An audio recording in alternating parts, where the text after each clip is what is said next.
Aquí. Ok, bueno, de nuevo buenas tardes, colegas que siguen la clase 3 de YouTube. Buenas tardes, colegas, están acá de nuevo. Estamos hoy en nuestra penúltima clase dedicada a Merleau-Ponty, ¿no? Cerrando este recorrido por la fenomenología enfocado en un punto de cruce complejo que es el cruce ser-aparecer, ¿no? Si la pregunta de la ontología es Tito-on, ¿qué es lo que es? ¿Qué es el ente en tanto que ente? La pregunta filosófica por excelencia de la fenomenología debería ser ¿qué es la donación? ¿Qué es que se haga patente que los fenómenos? ¿Qué es la donación del dato? ¿No? Y hemos visto un breve recorrido de Husserl, Heidegger, Nishida, intentando resolver esta cuestión.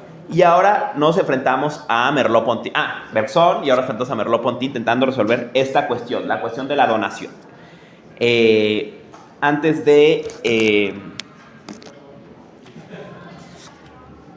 Bueno, empecemos de lleno, te recuerdo la cuestión. Bueno, reiterarles un poco la dinámica. La idea era en virtud de la situación del curso, ¿no? Para no perder las sesiones. La idea es que tengamos la sesión de hoy dedicada a Merleau-Ponty a la antigua, y que el próximo jueves, el jueves 20, tengamos una sesión de cierre de curso. Pero estoy ahorita preparando la sesión de Michel Henry y la sesión de Edith Stein. Ahorita les voy a dejar las lecturas de Henry y de Stein. Y la idea es que espero a más tardar a inicios de la semana que viene, lunes o martes, estén en línea las dos sesiones. Tanto Michel Henry como Edith Stein, para que si tienen chance les echen un ojo de aquí al jueves. Y también si tienen dudas de eso, pues lo puedan, las podemos discutir el jueves, y el jueves que nos vemos, aprovechemos el espacio para cerrar la clase, ¿no? Cerrar, digamos, este problema. Y otra cosa, una nota interesante, es que ya entregué mi temario del semestre que viene, que va a seguir un poco, tengo la idea, un poco, el sueño quizás no realizado plenamente, de convertir los cursos también en libros, ¿no? Entonces estoy atorado con el libro del tiempo. En un dato curioso, se perdió parte de ese libro en un accidente de motocicleta, pero bueno, lo reescribí para la presentación de Dimensiones del Hábitat, y espero, bueno, recuperar lo que queda, más la parte de Benjamin, que por suerte, bueno, se publicó antes, entonces se rescató esa. Y seguir con este objetivo, aunque se tenga que ir un poco para atrás. Y estos cursos, concretamente el curso de la cosa, este curso del aparecer y el semestre que viene, y quizás uno más, están pensados para un material que se llame algo así como problemas de fenomenología contemporánea, o temas de la fenomenología, no sé, ¿no? Y sería la cosa, el aparecer, y dos que faltan, que sería el curso del semestre que viene, sería el inconsciente, y el siguiente en el futuro sería el cuerpo, ¿no? Un poco ese es mi itinerario en mi cabeza, pero el curso que viene es sobre conciencia inconsciente, el diálogo entre fenomenología y psicoanálisis. ¿Qué sé yo de psicoanálisis? Tengo el invierno para aprender, pero veremos que uno de los autores más importantes en ese diálogo va a ser Merleau-Ponty, porque Merleau-Ponty viene de la fenomenología, pero es también cercano a la psicología de su época, particularmente a la Gestalt, a Piaget, a la psicología empírica de Piaget, y a Lacan. De hecho, su pareja se va a casar con Suzanne Joly-Boyce, que es una psicoanalista lacaniana. Entonces, va a haber este tema, y si le vieron el libro, de pronto hay unas menciones, el trauma, el inconsciente, el acto fallido, que intenta abordar problemas freudianos desde la perspectiva fenomenológica, no cayendo del extremo, no llega al bosquejo de una teoría de las emociones de Sartre, pero sí hay algo. Entonces, si les gustan estos temas, el semestre que viene va a ser fenomenología y psicoanálisis, ¿no? Y veríamos Brentano, Husserl, Heidegger, Freud, Jung, todavía tendría que ser una selección de Lacan, Merleau-Ponty, Michel Henry, y para rematar Suzuki, que maestro Zen, pero también muy cercano a Erich Fromm, y escribe un ensayo muy interesante sobre Zen y ansiedad. Ansiedad, y particularmente cómo él caracteriza la ansiedad como el padecimiento del ser humano moderno, o el yo autocentrado. Se expresa como ansiedad, y una ansiedad desarrollada que deviene psicosis, ¿no? Muy interesante este abordaje desde el Zen de temas de psicología, de psiquiatría. Entonces, bueno, eso estaría para el semestre que viene, ¿no? Y el curso del cuerpo, bueno, ni idea, ¿no? Pero seguro vendré también este libro. En fin, entrando ya de lleno. Merleau-Ponty. Merleau-Ponty va a ser, digamos, un autor ya una generación un poco más adelante, incluso que Sartre, ¿no? Merleau-Ponty nace en 1908. Pero va a ser parte de la generación de los 20 de la Normal Superior francesa. La Escuela Normal Superior, sabemos que en los años 20 en la Escuela Normal Superior en Francia se crea un fermento importante en que varias figuras importantes de la filosofía van a coincidir en el espacio académico, básicamente en su formación universitaria, y serán Sartre, Simone Weil, Hippolyte, Merleau-Ponty y Simone de Beauvoir. Van a ser compañeros de generación, compañeros de aulas, y curiosamente parece que de este grupo quien era más cercana a Merleau-Ponty era Simone de Beauvoir, ¿no? Incluso Simone de Beauvoir habla abundantemente del joven Merleau-Ponty en su biografía y relata que, bueno, era un gran pensador, pero que la debilidad que siempre vio en él, quizá obviamente contra Sartre, era un cierto estilo burgués siempre, ¿no? Un gusto, digamos, por una vida más cómoda, ¿no? Veremos que este tema eventualmente lo va a llevar a Sartre y a Merleau-Ponty a romper relaciones y a tener una fricción personal algo fuerte. Merleau-Ponty decía, no es parte de esta generación de los 20, y esta generación de los 20 va a tener un hito importante, o dos hitos importantes, uno filosófico y otro político. El filosófico llega en 29 con la ya mencionada Conferencia de París. Recordarán, ya vimos la famosa Conferencia de París de Husserl, en que empieza a delinear lo que luego fue Meditaciones Cartesianas, ¿no? Este rollo del yo trascendental, el mundo trascendente, cogito, cogitatum, todos estos rollos que vimos empiezan en esta conferencia. Pero esta conferencia es importante porque va a servir también como presentación de la fenomenología a esta generación de jóvenes. Concretamente a Sartre, Simone de Beauvoir y a Merleau-Ponty. Entonces va a ser de este encuentro con Husserl, con un Husserl recién retirado, que se encantan de la idea de fenomenología, ¿no? Y empiezan estas dilucidaciones. Ahora pensemos en otro personaje de esta lista, Hippolyte. Cuando pensamos en Hippolyte, pensamos en Hegel, ¿no? Hippolyte es uno de los grandes comentadores de Hegel.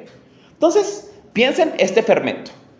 En esta época vamos a encontrar un fermento de jóvenes de la generación de Interrebellium, ¿no? De entre la Primera y la Segunda Guerra Mundial, influidos por este fermento cultural, digamos, hasta cierto punto, por un lado idealista, pero también hedonista de la época, ¿no? En una Francia de entreguerras, influidos filosóficamente, evidentemente, por una influencia hegeliana, por una influencia husserliana, y una tercera influencia que yo siento que es casi transversal a la filosofía francesa en general, que es Bergson, ¿no? Entonces, la forma en que estos autores van a entenderla, y claro, también van a ser, no recuerdo quién hacía esta interpretación, ¿no? Decía, la diferencia entre Sartre y Heidegger es que, digo, injusta, porque Sartre pasó toda su adultez y hasta su muerte en el campo, pero decía que Sartre es un filósofo urbano y Heidegger es un filósofo del campo, ¿no? Todos son pensadores urbanos, pensadores de París, ¿no? Que van a estar influenciados por todo este ambiente cultural, todo este fermento cultural, y pues se va a ver reflejado en su tiempo. Y una influencia más que van a tener va a ser la guerra, ¿no? La experiencia de la Segunda Guerra Mundial y la ocupación alemana, ¿no? Decíamos, participa en la Conferencia de París en 29, empieza en esta época su carrera docente, Pero su carrera docente se ve cuarteada por, en los 30 se ve cuarteada por la guerra, ¿no? Además de que en los 30 él va a transicionar de una juventud cristiana, un cierto cristianismo de izquierda, digamos un cristianismo social, a ideas abiertamente socialistas, ¿no? Obviamente influido, pues, por el contexto de la época, del encanto de la Revolución Rusa, ¿no? Entonces va a estar esto ahí jugando con todos los pensadores de esta época van a tener, franceses van a tener esta marca socialista, ¿no? Contra, digamos, que es el estilo de sus colegas germanos, que van a ser mucho más cercanos a visiones más tradicionalistas, conservadoras. Este círculo va a ser cercano más a ideas socialistas o eventualmente en general radicales, ¿no? Por una transformación social importante, ¿no? Durante su época en la universidad va a acercarse a otros dos personajes interesantes. Va a acercarse a Kojev, otra vez la influencia hegeliana, que se siente un poco en el texto, y a la naciente Gestalt, ¿no? A la escuela de la Gestalt. Entonces, también si leyeron, se dan cuenta que una y otra vez vuelve sobre el famoso experimento de la Gestalt, de los dos rostros, de las perspectivas, de cómo la percepción la completa. Y si pensamos en la Gestalt, tiene más sentido muchas de las ideas de Merleau-Ponty sobre la percepción, ¿no? Y aquí otra cosa interesante, tanto compartida por Sartre como por Merleau-Ponty, es que los dos son fenomenólogos y psicólogos. Mientras que, por ejemplo, Husserl es fenomenólogo, pero viene de las matemáticas. Ellos van a estar obviamente más interesados por el fenómeno de la conciencia que por los eidos, porque tienen esta otra patita puesta en la psicología, ¿no? Entonces, obviamente tienen este interés más, estados mentales, disposiciones afectivas, van a ser temas que les van a ocupar más por esta influencia o este lado o este diálogo con la psicología. Y por eso, un poco siguiendo con la publicidad, son tan importantes para el diálogo con psicoanálisis. Un diálogo que quizás a Heidegger no le interese demasiado, aunque sí tiene su referencia en Cuadernos Negros. A Husserl no le interesa demasiado, aunque tiene la influencia de Brentano, pero que a Sartre, Merleau-Ponty sí les va a interesar, ¿no? Sí van a querer este encuentro con tanto la psicología experimental, sus distintas vertientes, como con el psicoanálisis, ¿no? Y en ese tiempo también va a coincidir con otro personaje interesante. Durante su periodo en los años 30, que empieza en la docencia, va a servir como tutor de Foucault. Entonces conoce a un joven Foucault. Sabemos que la carrera filosófica de Foucault empieza un poco tarde, ¿no? Empieza avanzados los 60, ¿no? Historia de la locura, Vigilar y castigar es del 68, si no me equivoco, ¿no? O sea, son obras ya un poco tardías, e incluso en la vida de Foucault. Foucault empieza su producción filosófica relevante para nosotros un poco tarde, ¿no? Después de otros procesos en su vida, ¿no?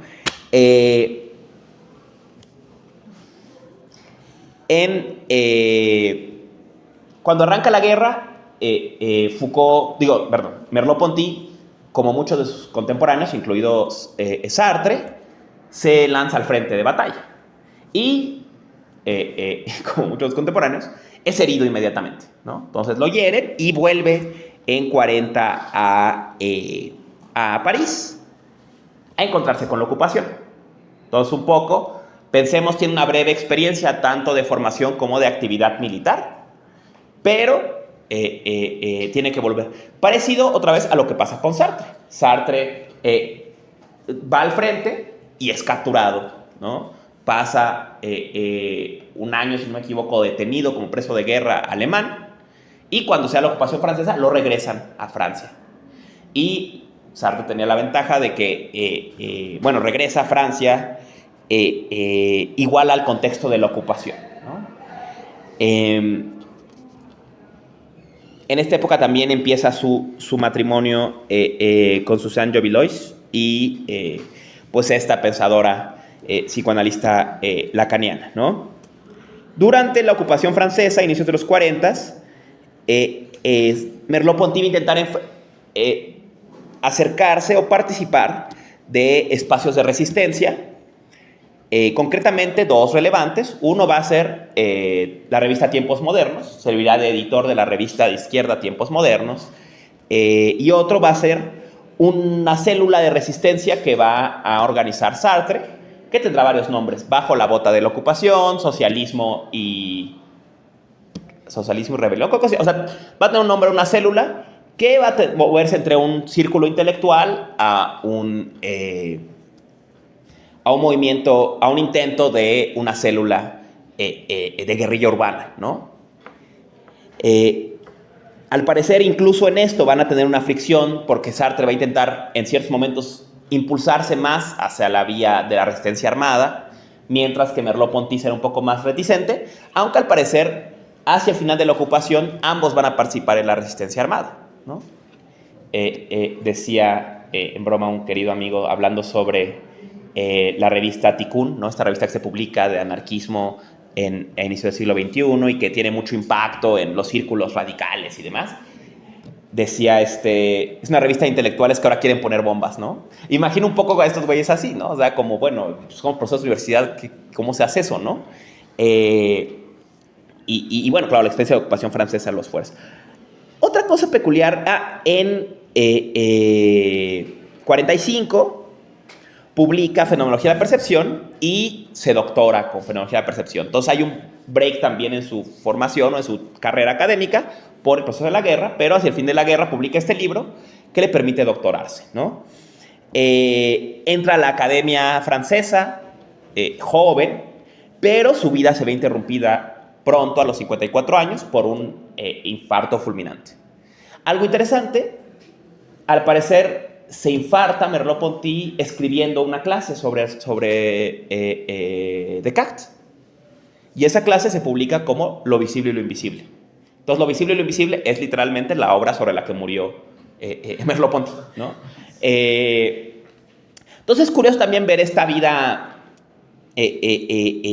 agitada, digamos, y rápida, ¿no? Digamos, también es otra cosa curiosa, tanto en Sartre como en Husserl como en Heidegger, que son pensadores bastante longevos. Entonces tienen tiempo de reformar su pensamiento, mientras que vemos que Merleau-Ponty aquí recuerda un poco quizás a Simone Weil, ¿no? A pensadores que apenas tienen tiempo de cristalizar su obra, ¿no? Y bueno, Simone Weil nunca lo logra, pero Merleau-Ponty logra algunos hitos importantes, ¿no?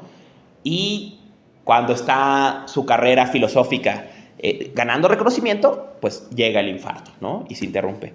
Sartre al revés, ¿no? Va a conocer la fama durante prácticamente más de la mitad de su vida, incluida la controversia con el Nobel y todo, y al revés, ¿no? Va a pasar una parte de su vida intentando huir de esta fama, ¿no? En toda la época de crítica a la razón dialéctica y demás, vemos un intento del propio Sartre de huir de Sartre, ¿no? De huir de este personaje. Contaba en broma que en una de las revueltas durante la toma de la Sorbona en el Mayo francés, cae preso Sartre, ¿no?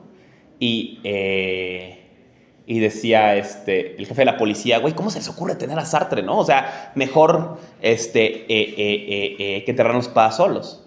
Y si han visto, por ejemplo, la batalla de Argel, en la batalla de Argel hay un dato interesante en que después de la huelga general argelina, del Frente de Liberación Nacional, en un momento están entrevistando al general y le dicen qué piensa sobre cómo están cambiando las simpatías en Francia sobre la ocupación argelina. Y dice, supo que escribió Sartre un artículo en contra de la ocupación argelina, obviamente influido por Fanon.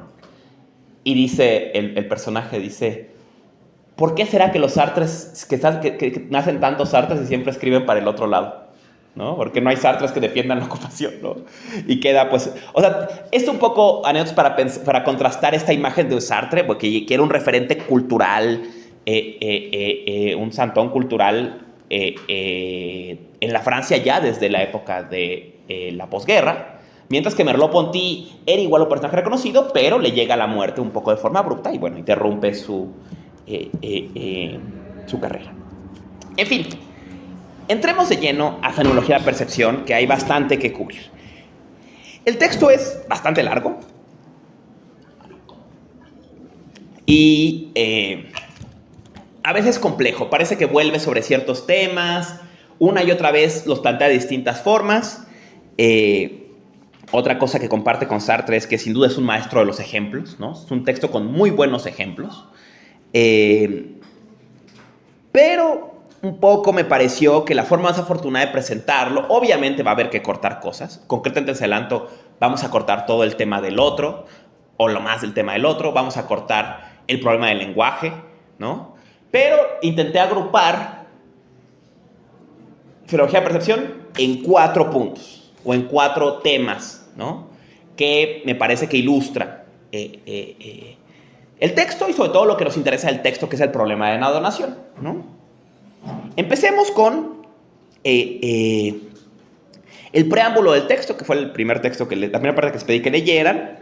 Presenta el problema de la obra y es un problema que él reitera una y otra vez. En pocas palabras, y un poco lo que hablaba Ricardo al inicio de la clase, el problema de este libro, considera Merleau-Ponty, es que la filosofía no ha sabido entender la percepción. Nunca ha podido la filosofía tematizar la percepción.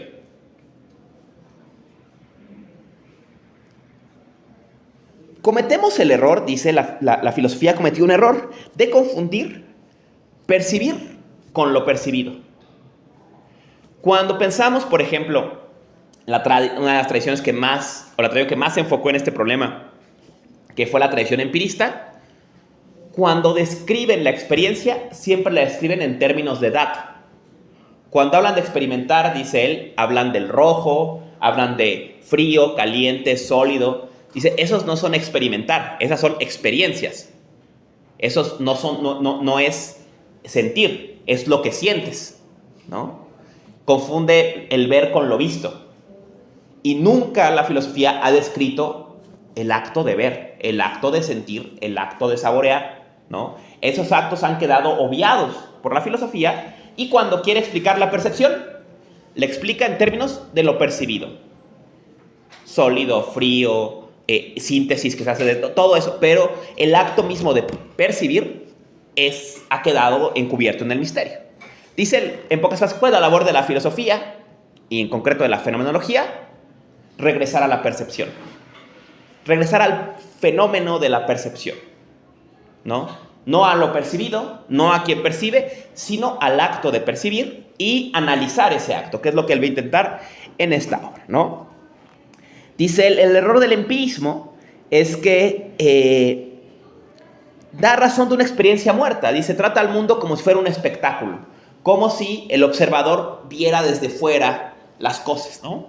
Y por eso nunca entendió que, adelantándonos un poco, que experimentar es habitar en las cosas, es vivir las cosas. Experimentar es ser del mundo, dice, ¿no?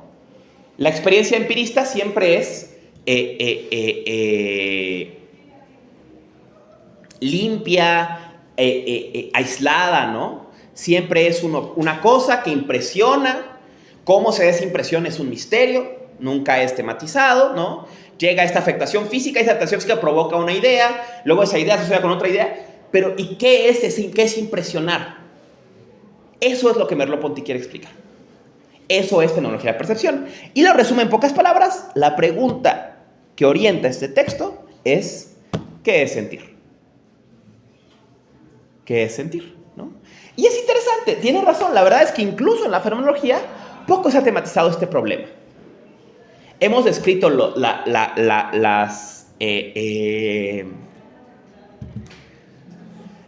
noemas, las noesis, hemos descrito los eidos que unen las experiencias, todo. ¿Y qué es experimentar? ¿No? Esa pregunta queda obviada. Eso es lo que Merleau-Ponty quiere criticar y revertir, ¿no? Y el libro va a explorar las consecuencias de intentar describir el acto mismo de percibir, no lo percibido. ¿Qué es percibir? ¿No? Ese es el gran tema, ¿no? En pocas palabras, ¿qué es sentir? Dice Merleau-Ponty, ser del mundo. Sentir es entregarse al mundo, es habitar en las cosas. Percibir es hacérselo percibido, dice en algún lugar. Una y otra vez da muchas definiciones que todas circulan la misma idea, ¿no?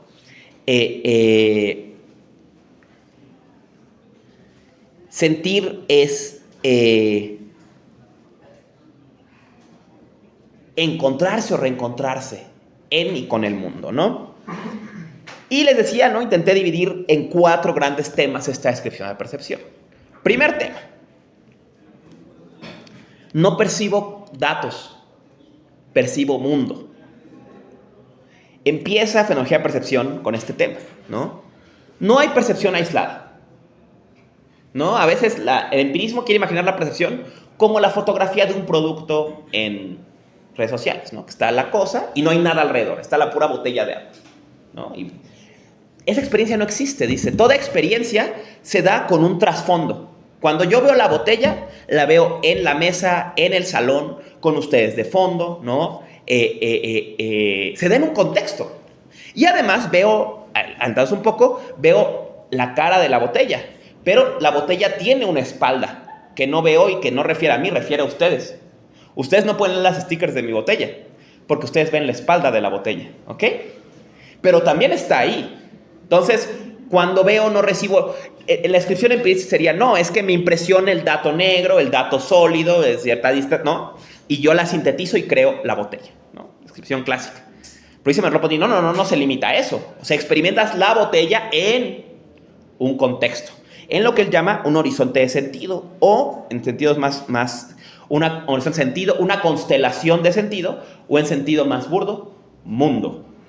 Toda experiencia no es experiencia de una cosa, es experiencia de un mundo, en que hay una cosa relacionada con todas las demás, ¿no? Cuando yo experimento, aun cuando intento aislar y abstraer de cualquier experiencia que tengo, la silla, el piso, la mochila, no están solas, están referidas, entretejidas con este fondo que queda alrededor, ¿no? Y además es un fondo que no simplemente es espacial inmediato, sino que incluso es transtemporal. Está entretejido con todo un plexo de relaciones que no están inmediatamente aquí, ¿no? Doy un ejemplo de esto del que veremos adelante. Dice Merleau-Ponty, cuando el niño ve el foco o ve la estufa por primera vez, la percibe de un modo. Después de tocarla y quemarse, nunca es la misma. Es el mismo dato, en sentido burdo del término, en una descripción fisiológica, sí, pero ya nunca es la misma estufa. Porque ya se da en otro mundo, en otra constelación de sentido, ¿no? Cambia la experiencia con la cosa. Y todos hemos vivido eso. Algo que nos gusta mucho, nos atraviesa una experiencia ingrata con esa cosa, y esa cosa genera, ahora nunca la vuelvo a ver igual, nunca la vuelvo a experimentar igual, ¿no? Algo me gusta mucho, tengo una experiencia, una comida me gusta mucho, tengo una experiencia ingrata comiéndola, y ahora me genera disgusto. Pero si el dato es el mismo, si los estímulos son los mismos en los nervios, sí, pero es que eso no es sentir, ¿no? Sentir es un sentir siempre contextual. Y esta experiencia siempre va convirtiéndose, retransformándose, ¿no? Y tiene constelación de sentido, este mundo atrás, que también es transtemporal, ¿no? Y es una actividad muy poderosa. Esto quiere decir entonces que cuando percibimos, nunca percibimos datos o cosas. Siempre percibimos un mundo completo que tiene cosas, en el que detectamos cosas, pero cosas mundanas, cosas que están en un mundo, ¿no? No están nada más a secas, ¿no? Otra vez, Merleau-Ponty lo dice, solo sería eso si el mundo fuera un espectáculo. Si vieras, ay, mira una cosa, ay, mira otra cosa, pero no, las ves insertas en un mundo en el que además, que va a la segunda tesis, tú vives en ese mundo, ¿no? Va la tesis 2. La percepción no pasa en la mente, no pasa en los sentidos, no pasa en los nervios, no pasa en el cerebro. Va a decir Merleau-Ponty, la percepción pasa en el cuerpo y con el cuerpo. Y por eso un subtema del libro es una fenomenología del cuerpo. Quizás el trabajo más ambicioso en fenomenología hasta el momento sobre la corporalidad lo va a intentar aquí Merleau-Ponty. Una descripción de qué es el cuerpo en el mundo, ¿no? Dice, percibir, para empezar, no es pasivo. Otro error de tanto de la tradición empirista como la tradición intelectualista o idealista, ¿no? Es pensar, percibir o como una pasión o como una acción.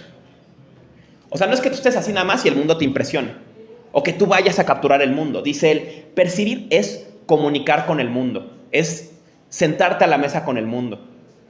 Y el momento pasivo y el momento activo de la percepción se desdibujan.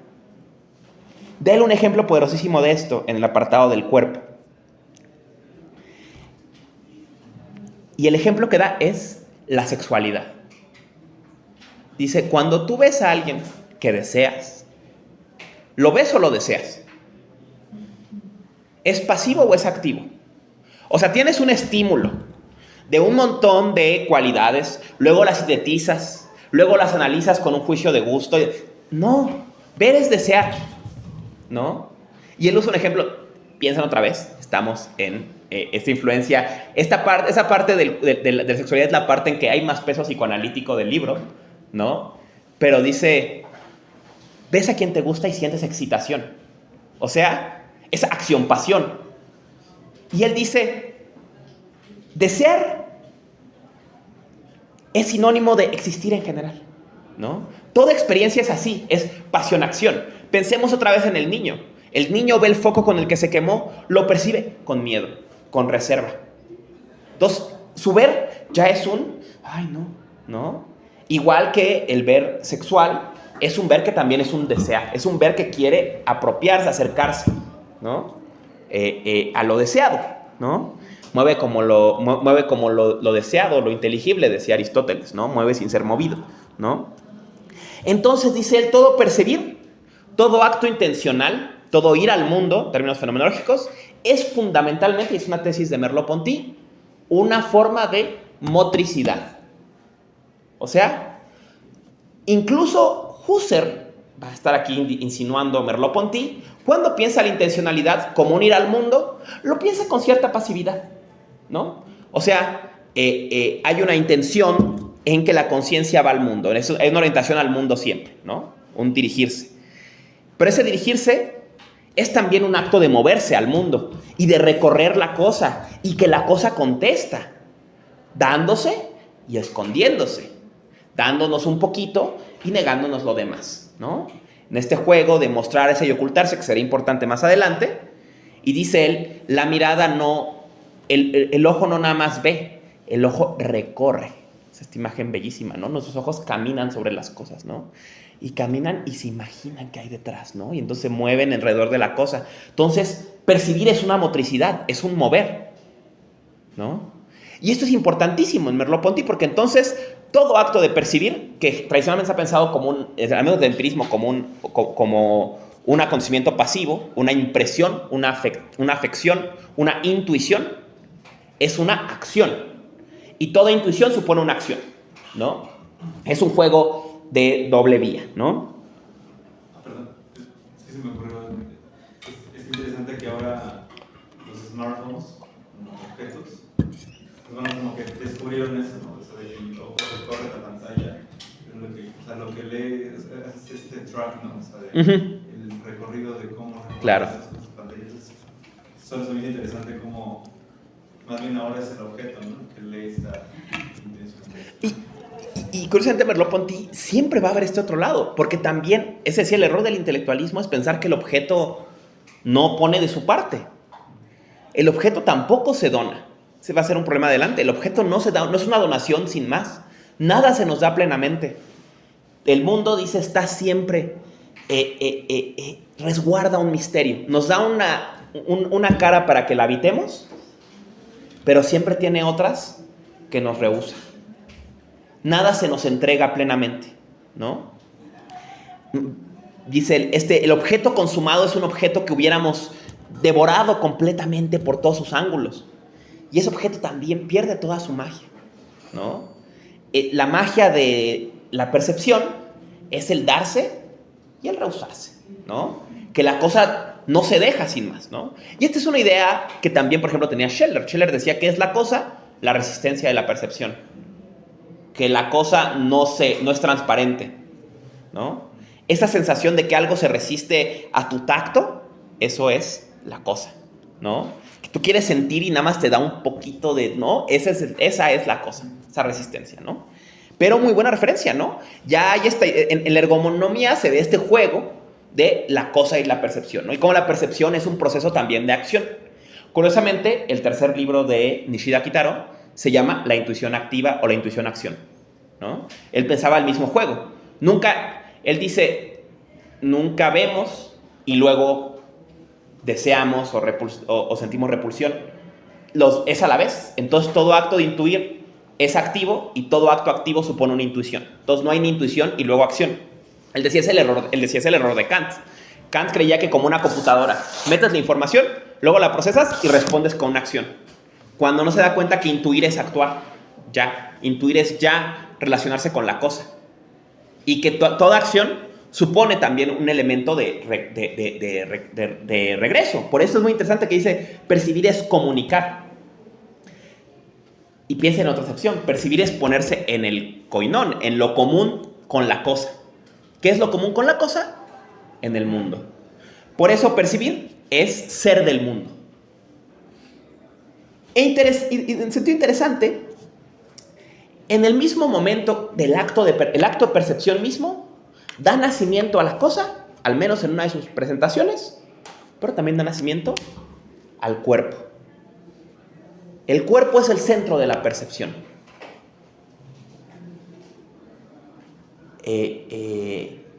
Ahora dice, ¿no? Un poco en esta parte del cuerpo. El cuerpo fundamentalmente no es un objeto. Puede pensarse objetivamente, pero dice, de hecho, a lo que más rehúye el cuerpo es a convertirse en objeto. El cuerpo se rehúsa a ser objeto. Y pone un par de ejemplos divertidos. Un buen ejemplo dice, se han hecho estudios que revelan que la más de la gente no puede reconocer sus propias manos en una fotografía, porque no las conoce como objetos, las conoce como manos, como medio contextual de la experiencia. Pero si me pusieran una foto de este objeto, a lo mejor me costaría trabajo reconocerlo, ¿no? Dice él, además, lo que más teme el cuerpo es a la objetivación. Pone un ejemplo interesante. Y este es un ejemplo clásico francés, ¿no? Me gustó mucho, está en Sartre también, está en Camus y fue muy popular en la tradición existencialista, ¿no? El cuerpo teme al ojo del otro. Sobre todo, dice Merleau-Ponty, el cuerpo desnudo. El pudor de la desnudez no tiene que ver con la indecencia, no tiene que ver con la sexualidad, tiene que ver con el temor de que el otro me vea como cosa, de que el otro me vea totalmente. Y si me ve totalmente, me va a ver como cosa. Se va a acabar el misterio, ¿no? Decía, después de verte todos tus lados, ¿dónde está tu alma? ¿No? Ya te vi desnudo por todos lados. ¿Dónde se esconde tu alma? Ya vi todos tus ángulos. ¿Dónde está tu alma entonces? ¿Dónde está tu misterio? Y dice él, el cuerpo desnudo, pensemos, aquí fuerzo el ejemplo, ¿no? El cuerpo desnudo de la pornografía es un cuerpo objeto. Es un cuerpo que no se oculta nada, que se da completo y que intenta satisfacer este deseo de control. Dice él, el cuerpo sexuado es un cuerpo que siempre guarda, siempre tiene un secreto. Y ese secreto es el que desea el cuerpo. Porque no desea una cosa, desea un cuerpo, ¿no? O sea, desea con esta dimensión encubierta, ¿no? Pero este ejemplo interesante, ¿no? De lo que más teme el tabú de la desnudez no tiene que ver con una connotación sexual, sino con una connotación de objetivación, ¿no? Yo alguna vez en un texto lo trabajé hace mucho tiempo, ¿no? Yo pensaba, lo que más teme el tabú de la desnudez en Occidente está conectado también en que el cuerpo, cuando el ser humano está vestido, luce como un sujeto, ¿no? Dirías Schopenhauer, como un serafín, una cabeza que flota con sus representaciones. Y cuando vemos nuestro cuerpo desnudo, o cuando es el cuerpo de otro desnudo, pensemos en contextos en que vemos otro cuerpo desnudo, más allá de contextos sexuales. Por ejemplo, el contexto de la enfermedad. Cuando ves tu cuerpo o el cuerpo de otro desnudo sobre la camilla, estás delante de un mamífero, estás delante de un animalito, ¿no? Nos vemos tan modestos desnudos, con nuestras costillitas, nuestras ombliguitos, nos vemos como changuitos, como lo que somos. Pero eso es una cosa que no queremos ver, por eso nos vestimos. Porque cuando estamos vestidos no somos mamíferos. Estoy leyendo ahorita a Michel Odent, un obstetra que habla sobre que el gran problema en la obstetricia moderna es que, dice, perdón, esta nota de Michel Odent, muy interesante, dice Odent, el problema es que la obstetricia moderna dice cosas tan tontas como la misión del obstetra es enseñarle a la mujer a parir. ¿Cómo le van a enseñar a parir a una hembra mamífera? Todas saben parir. Parir es un instinto. El problema es que se nos olvidó. Dice la labor del parto no es una labor racional. Es un acto instintivo. Y que supone no pensarse como sujeto racional, sino volver a tu animalidad. Y por eso se llama el libro Los bebés son mamíferos, ¿no? Y fue un tema, bueno, de la obstetricia en los años 80 en Francia, muy interesante, pero va sobre esta tónica, ¿no? En fin, volviendo al cuerpo. ¿Qué es el cuerpo? Dice, el cuerpo, antes que nada, dice, es un sistema orgánico, es una unidad. Y por un ejemplo bellísimo, que es el ejemplo, no se lo quise decir, pero en la conferencia dijo Pavel que estaba en lo visible y lo invisible, y está en fenomenología de la percepción. Y el ejemplo es este. Cuando una mano toca a la otra, ¿cuál es el sujeto y cuál es el objeto? ¿Cuál mano está tocando la otra? Si lo piensan, lo pueden un rato, bueno, esta es la que siente a esta y luego esta es la que siente a esta. Pero cuando hacen esto, sienten una cosa simple, su cuerpo. Porque no son un montón de sentidos separados que se tocan, es una unidad. El cuerpo comparece antes que nada como un sistema orgánico. Y por eso cuando una mano toca a la otra, no es que sientas con una mano la otra, no es que haya dos datos, solo hay uno. Porque el cuerpo es unidad, es una unidad, es una síntesis original. Y este será un tema importante al final, el tema de la síntesis. El cuerpo, además, presentándose como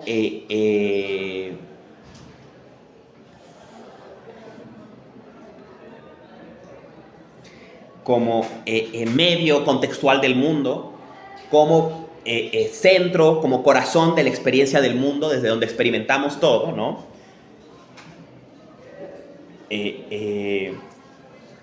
Parte de esta unidad, ¿no? Y se abre a un mundo de forma sinestésica. ¿Qué quiere decir esto? Que nuestra experiencia en sentido más primitivo no tiene sentidos. Eso lo explica en el sentir, dice, ¿no? En el apartado del sentir dice, tú no ves, ni oyes, ni sientes, vives más del tiempo. Y uno te dice, oye, ¿alcanza a ver la letrita de allá? En el momento en que haces ese acto de abstracción, nace la vista. Pero hasta entonces solo vives, ¿no? Andas caminando, sientes, escuchas, tocas, hueles, ves, todo junto, ¿no? Dice, y por eso, aquí un tema interesante, el error de la tradición empirista hasta Kant es pensar que la experiencia es múltiple y la conciencia sintetiza. La experiencia es simple y la conciencia abstrae. El mundo se dona como totalidad a un cuerpo que se presenta también como totalidad. Adelantados un poco, y es la misma totalidad. Y la experiencia de mundo pretética, cotidiana, es una experiencia sinestésica, en que todos los sentidos se revuelven, pero no de forma confusa, sino de forma orgánica. Pone un ejemplo él que es el uso de la mescalina. Cuando tomas mescalina, se distorsiona el sentido del cuerpo y los campos de los sentidos. Otra cosa que está de moda en esta época que influye va a ser el inicio de esta tradición de psiconautas, ¿no? Y de la experimentación con sustancias. Lo vamos a ver en Benjamin, lo vemos en Merleau-Ponty, ¿no? Como un tema pues, interesante en la fenomenología, ¿no? Esta experiencia, ¿no? Lleva a que se infiltre un sentido en otro, ¿no? Y esta idea de oír los colores y todo este tema tiene que ver no con que la experiencia se vuelva sinestésica, sino siempre sinestésica. Lo que pasa es que se revuelve, se mezcla, ¿no? Y los sentidos, cada uno tiene su propio mundito particular, dice él, su pequeño mundo, pero todos refiriendo a este mundo primitivo de la vida. Y pensémoslo, al describir la experiencia, nuestra experiencia fundamental es una experiencia de unidad, ¿no? Experimentamos todo a la vez, ¿no? No sentimos, ni saboreamos, ni olemos, ni vemos. Hacemos todo junto y hasta que nos paramos a abstraer y dices, ay, no, espérate, si esta vez, si alcancé a escucharlo, ¿no? O sea, ¿sabes? Entonces aparece el oído, ¿no? Recuerda esto, bueno, ¿no?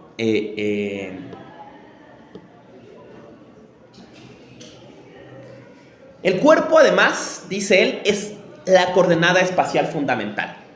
Y esa coordenada espacial fundamental se denota con el indexical, en términos técnicos, en términos en español, deíctico, aquí.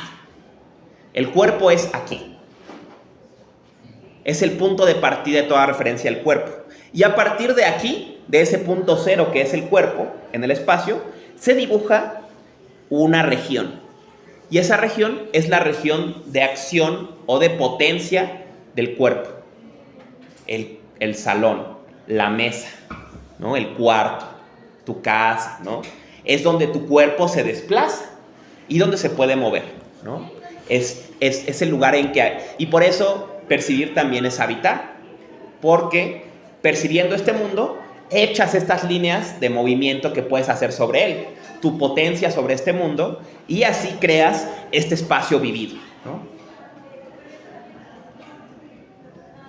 A mí me gusta mucho un ejemplo, digo además, de tema morboso, de quien me ha acompañado en clases en el pasado, sabe que yo tengo muchos años patinando, ¿no? 20 años ya patinando. Y en la patineta, la actividad de patinar en un lugar se llama hacer líneas, ¿no? Y tiene que ver con esto, literalmente, con echar potencias sobre este espacio, habitar este espacio, ¿no? Dibujarlo, y literalmente se trazan como líneas, ¿no? Primero la banca, luego un truco en el piso, luego la pared, y vas dibujando una línea, ¿no? Este performance que es una forma de danza, pero que se va dibujando sobre el espacio, ¿no? Y entonces vamos dibujando líneas, ¿no? Y otra línea, y otra línea, y otra línea, ¿no? Y luego sobrescribes. ¿Y qué pasa si ahora voy en dirección contraria? Dibujo otra, ¿no? ¿Y a dónde te abre, no? Y todo este juego, bueno, tiene que ver con esto de echar líneas, ¿no? También esto lo aborda tiempo después. ¿Cómo se llama este? ¿Cómo se llama este? Que escribió el libro que se llama Líneas. Tim Ingold, ¿no? El ejemplo de líneas. Usa el ejemplo de la playa. Dice la playa, ¿qué es la playa sino las pisadas que la dibujan? ¿No? Y esto es, dice él, el espacio. Sobre todo el espacio vivido es un espacio de potencias del cuerpo, de por dónde el cuerpo puede desplazarse. Y una vez más vemos cómo percibir tiene una acepción cinética. Una kínesis, o sea, supone un desplazamiento, aunque es un desplazamiento posible en el mundo, ¿no? Ponerle un ejemplo bellísimo, ¿no? Y muy, muy pertinente. Dice,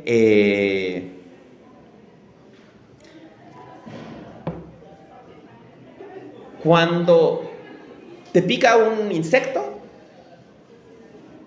no batallas en encontrar el lugar del piquete, ¿no?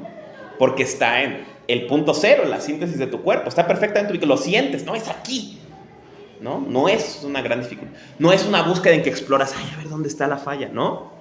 Es inmediato. Y por otro lado, dice él, piensa en estos espacios que tenemos más trazados, donde la potencia del cuerpo ha dibujado más su ruta. ¿Cómo vamos al baño en la noche?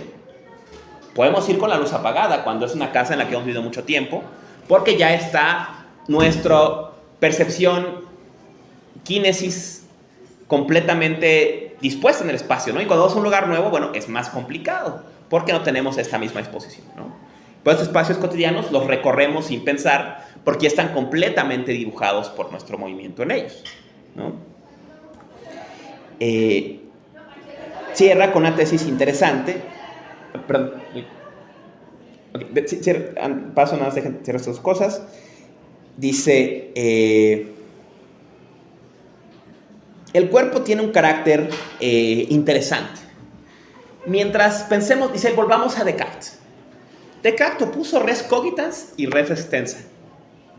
¿El cuerpo qué es? ¿Cogitans o extensa? En Descartes, extensa, y ese fue su problema siempre. Es el problema en la glándula pineal. Si el cuerpo es extensa, ¿cómo se relaciona con la conciencia o con el alma? Nunca lo puedo explicar con la glándula pineal. ¿La glándula pineal es extensa? Sí, entonces cambiaste nada más el problema de lugar, ¿no? Dice Merleau-Ponty, y esta tesis, por ejemplo, la replica un pensador japonés que es Yasuo Yoso, alumno de Watsuji, en un libro que le llama El Cuerpo. Dice, el cuerpo es subjetivo, objetivo. Es las dos. El cuerpo existe en una ambigüedad. Dice Yasuo Yoso, el cuerpo es una membrana. Afuera son objetos, adentro es sujetos, pero el cuerpo no es ninguna de las dos. El cuerpo es ambas, ¿no? Entonces,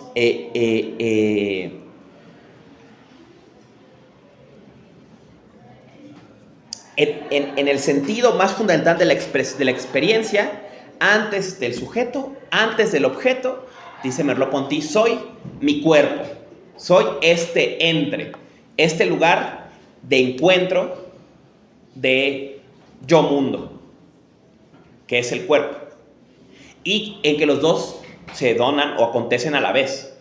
El mundo es mundo por su encuentro con el cuerpo es cuerpo por su encuentro con el mundo. No se anteceden, existen al mismo tiempo, ¿no? Piensen, esta tesis será importante hacia el final, ¿no? Y además, un segundo, déjate con esto.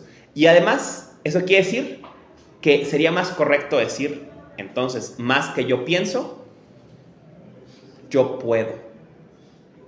O sea, yo habito el mundo, yo me desplazo en el mundo, yo me comunico con el mundo. Ahora sí, perdón, creo que alguien quería decir algo. Bueno, ¿hasta aquí alguna pregunta? Este era un recorrido del cuerpo y la percepción como un fenómeno activo. Sí, por favor. Bueno, ahorita que dijo eso me sonó mucho a la aletheia de Heidegger, se lo esculta y se parece.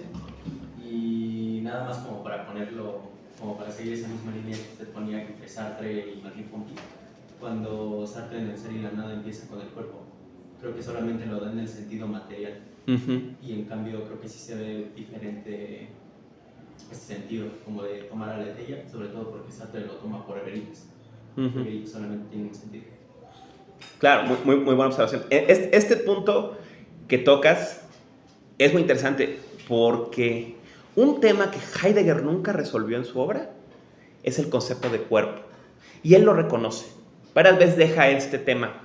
El cuerpo es el tema por pensar y va a darle un giro extra Heidegger que ni siquiera Merleau-Ponty vio. Dice, porque el cuerpo no es solamente humano. El cuerpo es nuestro carácter animal también. Entonces, hay en el cuerpo una apertura de mundo humano. El ser humano es un ser mundano, es un ser que se abre a un mundo significativo. Y podemos reconocer eso en otros, un poco también aquí con Stein y todos ellos, desde la empatía en el otro cuerpo. Pero dice Heidegger, esto lo dije en Cuadernos Negros, es un poco una idea que él tiene hacia 31, 32.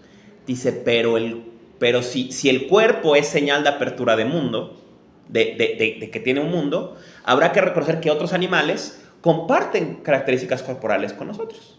Los ojos tiritan cuando hace frío, buscan buscan refugio cuando hace calor, se tienen sed, ¿no? Estos gestos en el cuerpo no señalan a que en alguna parte primitiva de la corporalidad hay una clave a una apertura de mundo no humana, a una apertura de mundo animal. Él dice, para que entendiéramos esto, tendríamos que dejar de entender la percepción como un acto racional y entenderla como un acto corporal. O sea, tendríamos que aprender a percibir no como Kant, sino como mamíferos. Y dice eso, ¿cómo sea eso? Lo deja pendiente. Está en Cuadernos Negros en Reflexiones 2, ¿no? Pero deja esta nota así como, bueno, ¿y qué pasaría con este cuerpo? ¿No? Entonces queda este tema, y por esto es un tema tan interesante, la fenomenología del cuerpo, ¿no? Volviendo ya a Soyoso, por ejemplo, él dice, la forma, en Occidente nunca pudo entender este carácter ambiguo del cuerpo. Pero esto es claro en la tradición china, porque el cuerpo no es objetual, sino energético. El cuerpo está compuesto por ki. Y esa es la tesis de Soyoso, ¿no? Entonces, el cuerpo es una energía. O como dice Merleau-Ponty, el cuerpo es una contextura o un ambiente, antes de ser un objeto. Y esta contextura o ambiente no es objetiva ni es subjetiva, ¿no? Es anterior a esta distinción. Pero veremos, y qué bueno que estamos en la letella, porque eso va hacia el final. Unos problemas es, ¿podemos remontarnos a este momento de la donación de mundo y de la donación de cuerpo? Veremos que Merleau-Ponty ve un problema en esto, que es el problema de la letella. Podemos pararnos en la fuente del desocultamiento. Es complejo, al menos no por la vía reflexiva. Habrá otras vías de pensar que remitan al momento mismo de la donación, ¿no? O como dice Michel Henry, adelantamos a la clase de la semana que viene, podemos pararnos en la fuente en que brota el agua, no ya en el lago, sino en el brotar. Eso es el problema de la donación, ¿no? Es un poco el problema al que vamos a llegar al final del curso, ¿no? Pero muy, muy pertinente sesión. ¿Algo más, chicas, chicos, que quieran comentar hasta aquí o agregar, o algo que no haya quedado claro? A ustedes vemos al cuerpo, la percepción del cuerpo y este mundo dándose como una totalidad. Bueno, si quieren sigo, y si algo se les ocurre, interrumpan, no se preocupen.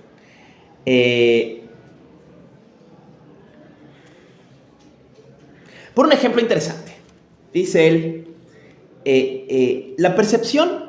Ahora vimos el ejemplo de la sexualidad en esta dimensión pasivo-activa. Pon otro ejemplo buenísimo, y que este ejemplo le gusta mucho a mi profesor, que es el profesor John Maraldo, y lo analiza, lo analoga a la meditación. Y dice, él dice cómo describe Merleau-Ponty el sueño. Dice él, cuando te quieres dormir, el sueño no viene sin más de fuera. O sea, no estás así, de pronto te caes. Ni tú causas dormirte. Dice, el sueño es un sacramento. Es una comunión. ¿Por qué? Dice él, cuando quieres dormirte, tú haces todo un performance, ¿no? Te bañas, te lavas los dientes, te pones pijama, te despides de tus perros, no es lo que hago yo, ¿no? Te acuestas, apagas la luz y cierras los ojos. Dice Merleau-Ponty, y entonces el sueño llega. Tú no lo causas, pero lo invitas, ¿no? Haces un sacramento y dices, sueño, ven.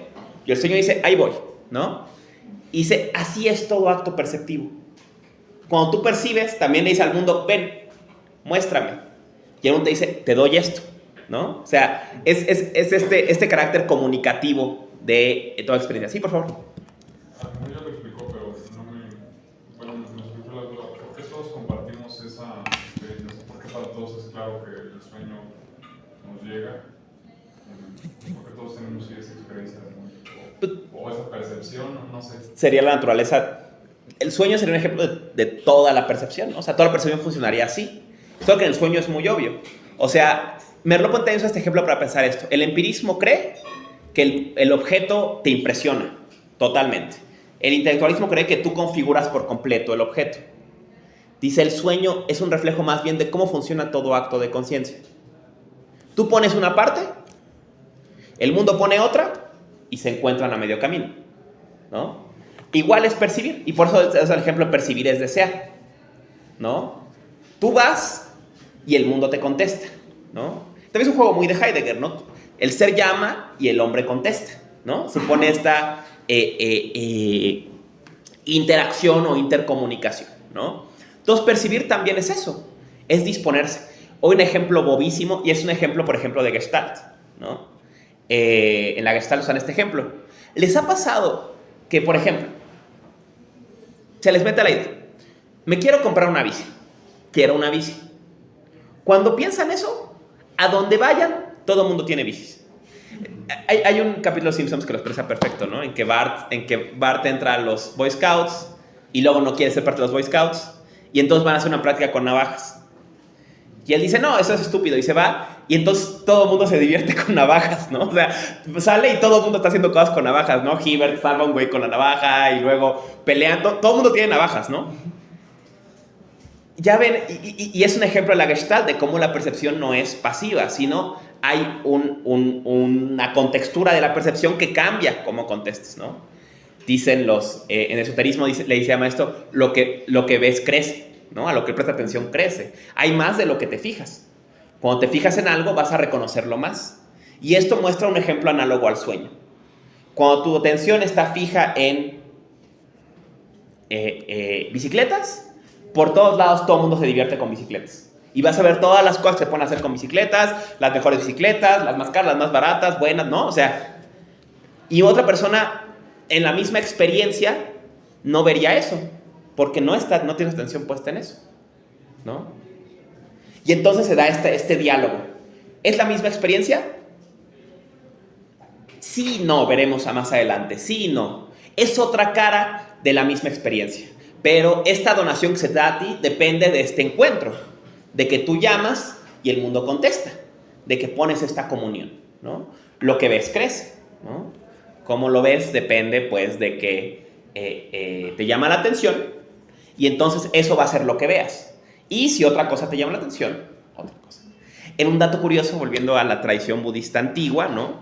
En la tradición esotérica india, había la idea de que los espacios físicos eran creados por espacios mentales, ¿no? De que las dimensiones cósmicas eran causadas por seres que vivían en ese estado mental.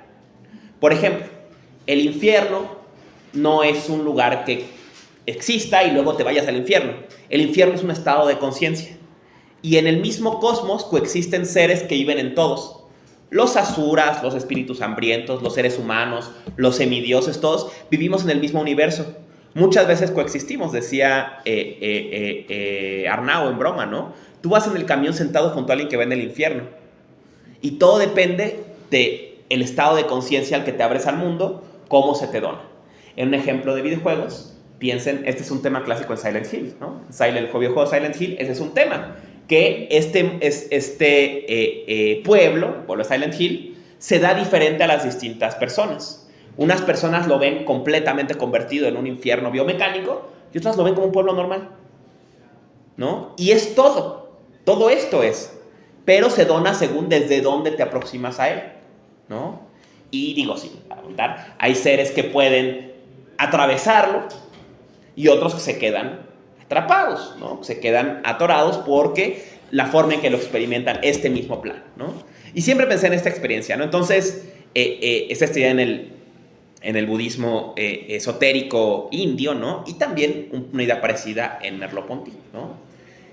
El mundo varía según tú cómo te comunicas también con él. Sí, por favor. Me hizo pensar en cómo Heidegger responde que el estado anímico del mundo se despliega de una determinada manera.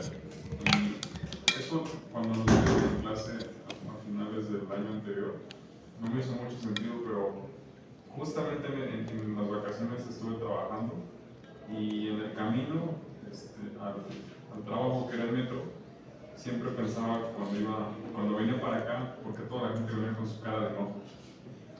Cuando empecé a trabajar y después en las noches iba de regreso, yo con la misma cara ya estaba desesperado porque terminaban las vacaciones. Ahí tienes un muy buen ejemplo. Y es eso, es el mismo mundo, se vive completamente... volviendo, estoy pensando en los Simpsons hoy, no sé por qué. ¿Cuál es el capítulo de La Tierra de Tommy Daly, ¿no? En que dice, van a al bar, ¿no? Y es el bar en que todos los días es año nuevo, ¿no? Y cada hora es año nuevo, ¿no? Y le dice Homero, debe ser increíble trabajar aquí. Y le dice el mesero, me quiero morir, ¿no? O sea, lo peor, ¿no? O sea, y toca esto, es en el mismo, un poco en este ejemplo budista, ¿no? es el mismo mundo y todo depende cómo te abras a él, ¿no? Y viendo los distintos ángulos, comparece distinto, ¿no? Comparece. Y esto, adelantándonos un poco, va a ser otra riqueza del pensamiento de Merleau-Ponty, del que hablamos ya cuando vimos el curso de la cosa hace algo de tiempo. Las cosas no están cerradas, dice él, son moradas abiertas. Entonces son terribles, pero hay algo en ellas, hay algo más siempre. Hay siempre otra forma de habitarlas. No están completamente donadas, siempre hay este lado terrible de este lugar, pero hay otra forma de vivirlo que no te es accesible ahora, pero que desde otro ángulo te puedes abrir a esa otra forma de ver esta misma experiencia, ¿no? Este mismo lugar es terrible y es maravilloso también, ¿no? Es todas estas cosas. Pero vemos eso adelante, ¿no? Bueno, avanzando sobre eso, ¿no? Dice, ya visto el plano de la percepción como comunicación, la percepción aconteciendo en el cuerpo, ahora vemos la dimensión de la cosa. Dice él, las cosas son, y es un ejemplo interesante que lo saca de Leibniz, pero tiene una acepción cotidiana muy divertida. Dice, las cosas son parecen como geometrales. ¿Qué es un geometral? En sentido cotidiano, ¿se acuerdan de estas muñequitas que se usaban para mostrar cómo quedaban los vestidos, que eran bidimensionales? Esos son los geometrales. Es como el vestido nada más viéndole una cara, ¿no? Las cosas son geometrales, o sea, tienen caras, ¿no? Y desde cada perspectiva solamente una cara se nos muestra, ¿no? Todas las cosas, dice Merleau-Ponty, tienen su frente y tienen su trazo, ¿no? Tienen ángulo visible y un ángulo no visible. Y no solo uno, sino muchos ángulos no visibles, ¿no? Uso un ejemplo bobo, dice, la casa desde la calle no es la misma que la casa cruzando el río. Puede ser la misma casa, pero se presenta de forma distinta, ¿no? Tiene otro geometral, otro rostro, otra faz que da a esta perspectiva, ¿no? La mirada, ¿no? Como ya vimos, no simplemente se impresiona, sino que intenta caminar. La mirada camina, no se queda con este rostro, sino que intenta caminar para acá. Y referirse también o reconocer implícitamente la atrás, ¿no?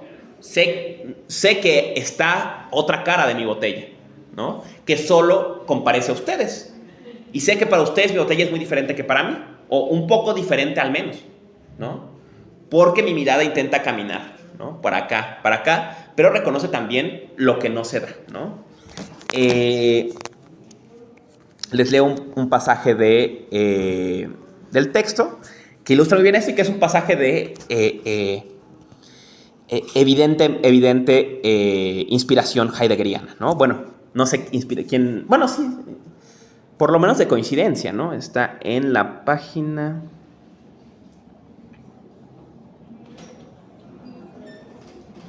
en la 88 de la edición... bueno, no recuerdo qué edición es, bueno, no importa, les leo. Ver es entrar en un universo de seres que se muestran, fenomenología.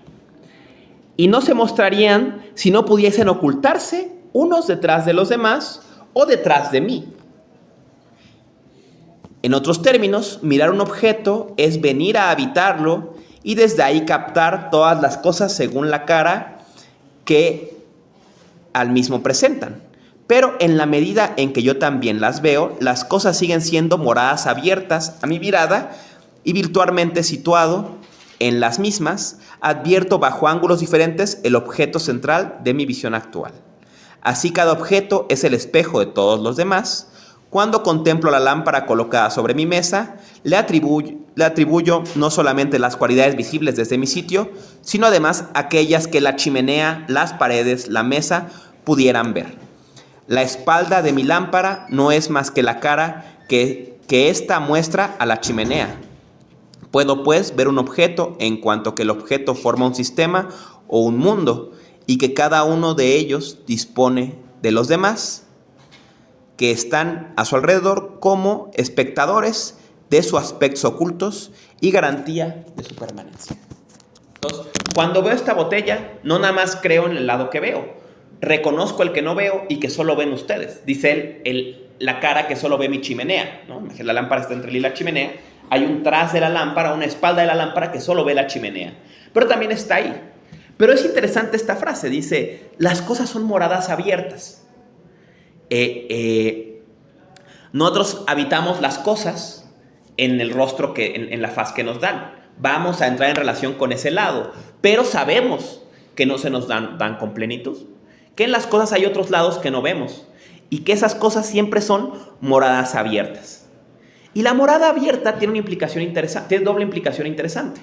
Una, las cosas son mundanas, o sea, están referidas no solo a mí, sino también a estos otros ángulos posibles de perspectiva. No solo aquí, sino también allí, allá, son los otros ángulos. Y en estas otras perspectivas comparecen los otros. Aquí viene otra interpretación del problema de la empatía, hablando de que veremos adelante Edith Stein, ¿no? En el hecho de que la botella tenga otras caras, de que las cosas sean moradas abiertas, es que otros pueden llegar a habitarlas. Un ejemplo bobo, ¿no? Yo tengo una amiga que a mí me cae muy bien, pero es bastante insoportable. Entonces yo siempre digo, yo entiendo por qué, a mí me cae bien, pero entiendo por qué a todos les cae mal. Las dos cosas las veo. O sea, yo veo esta cara, pero reconozco que hay estas otras posibles, al menos, y que otros pueden ver estos otros lados. Yo vi esta película y me gustó. Ejemplo bobo, ¿no? Todo el mundo enloqueció con Sinners el año pasado. Yo vi Sinners y no me pareció muy buena. No entendí cuál fue el gran tema con Sinners, ¿no? Y dices, bueno, veo por qué a otros les gustaría esta película, pero a mí no me pareció espectacular, ¿no? Esta es la morada abierta. Que la cosa no se consuma en mi experiencia de ella. Dice Merleau-Ponty, cuando el otro se indica o se sugiere en el mundo, descubrimos que mi experiencia y el ser no coinciden plenamente, no son lo mismo. O sea, que yo nada más veo un cachito. En el otro hay otras perspectivas, ¿no? Hay siempre la posibilidad de una propiedad que le llama profundidad. Las cosas tienen profundidad. O sea, tienen una cara, pero tienen otras que me son incluso impensables, ¿no?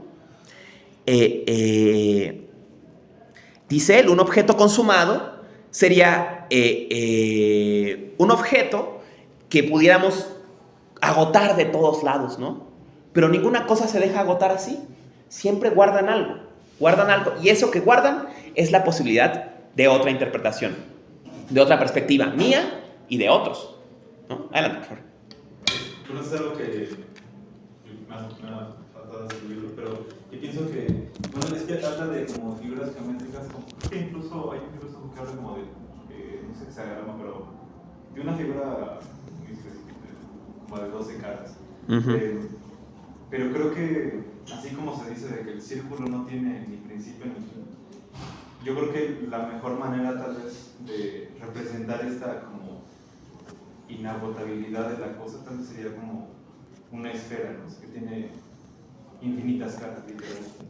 Exacto, ¿no? Y las cosas tienen esta naturaleza y además transtemporal, ¿no? Siempre pueden llegar a significar otra cosa, llegar a ser de un modo distinto, ¿no? Porque también por eso no, o sea, no es coincidencia que la analogía que usa es una morada, ¿no? O sea, no es algo que consumo, sino que, o sea, así como una caseta de una gente y no acabársela, pues... Qué buen ejemplo, muy buen ejemplo. Yo recuerdo una vez, y me sorprendió mucho, y va este ejemplo, estaba viendo un video sobre arquitectura y hablaban sobre una casa, no sé en qué lugar, que es una pieza arquitectónica interesante porque es una casa totalmente alargada. Y se hizo así porque una pareja compró un terreno, estaban casados, se separan, el esposo se queda en la casa y la esposa se queda el patio. Y en un acto de venganza al marido, manda a construir una casa de tal forma que tape completamente la casa de atrás, aunque sea un terreno mínimo. O sea, crea básicamente su casa es una muralla. Y entonces una arquitecta compró la casa y la dispuso como estaba en los años 60, y bueno, y dijo una cosa muy bella. Dijo, yo ahorita soy la cuidadora de esta casa y un día alguien más va a seguir. Y es curioso porque siempre pensamos en, yo tengo mi casa y yo la poseo. No, güey, o sea, tú ahorita estás cuidando esta casa. Y mañana te vas a morir y alguien más la va a comprar, o tus hijos, o lo que sea. Y continúa, ¿no? Está cuidado de este espacio. Ahorita te toca a ti curar este lugar. Y luego alguien más lo va a hacer otra cosa. Y luego alguien más lo va, ¿no? Y así. Y es muy, muy pertinente eso que dices. Igual la morada, ¿no? Tú resides en una interacción con la cosa. Pero esa cosa tiene otras interacciones posibles. Siempre, ¿no? No se agota, ¿no? Siempre tiene otro más. Y podríamos pensar lo mismo con los otros. Los otros comparecen de una forma, pero siempre tienen otros lados que no vemos, ¿no? Y esa es su profundidad, que siempre tienen algo que no nos esperamos y que pueden pasar los años y algo pasa y no conocía este lado de ti, ¿no? Me sorprendo de ver esta otra faceta o esta otra forma de pensarte, ¿no? Adelante, por favor. Hace unos años uno de mis primos me enseñó un anuncio de Patek Philippe. Se me quedó muy grabado que decía, tú no tienes un reloj, tú no tienes un Patek Philippe, sino que lo cuidas para la siguiente generación.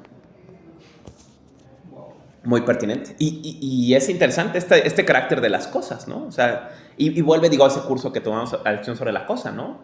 Las cosas no sobreviven, por mucho, ¿no? Las cosas más modestas no sobreviven y van conservando esta nueva función. Y no, decía en broma, un primo, una vez a mi abuelita se le cayó un número a su casa, ¿no? Era 904 su casa. Se le cayó el 9. Y dijo mi primo, ay, güey, dice, ¿alguien se habrá quedado el 9? Y dice, o peor aún, a lo mejor descendió a 6, ¿no? Alguien viviendo en 6 algo y lo puso al revés, ¿no? Y pensar, pues, que hasta el número de tu casa se convierte en otro número, ¿no? Puedes seguir esta trayectoria, ¿no?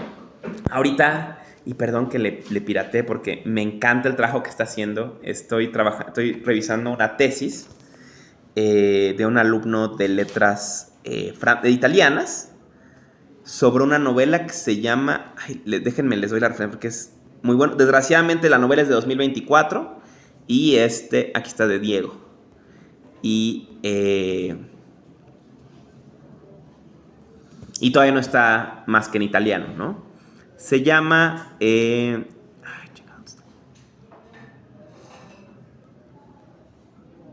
Topus...